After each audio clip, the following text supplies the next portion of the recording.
We gamble with risk by allowing people to build and locate themselves in dangerous locations. We know what the risks are. We know how often these events will come through, such as floods, storm surges, bushfires, landslides. We understand the risks reasonably well these days, but we continue to allow this to occur. What we say is that, okay, we will provide immunity to, say, the 1 in 100 year event. And then we say, okay, we will try and gain economic benefits from development in that area. And we'll hope that the 1 in 100 year event doesn't come along for a long time. But it invariably does. And people suffer. Their homes get flooded, their homes get washed away. People are traumatized. Some people lose their lives, unfortunately.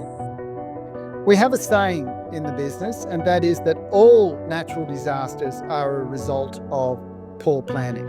And the only way to fix that is to have better planning.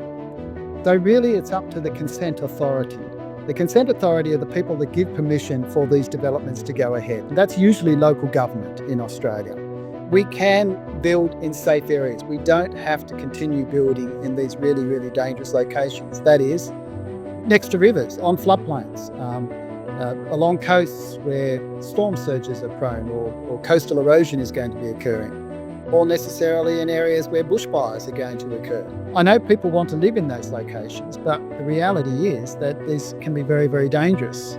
So we've got to start doing this, in my opinion, or in some way make our dwellings resilient to these sorts of natural hazards, which makes them more expensive and difficult to build, but it can be done.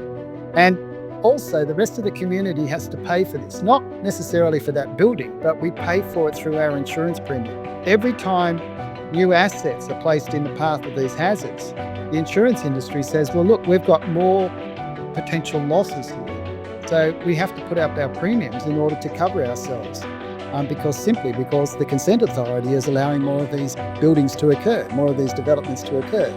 Local governments and also state governments through their really ineffective policies. Ineffective because they're not enforceable, they're not legislation, they're just guidelines, and local governments don't have to follow them. So through those sorts of policies, developments are continuing to occur, and we are paying as a community as a whole. Even when the disaster hasn't occurred yet, we still continue to pay for it through our insurance premiums. And that's a big issue at the moment throughout North Queensland, here where I live, and also throughout the rest of Northern Australia.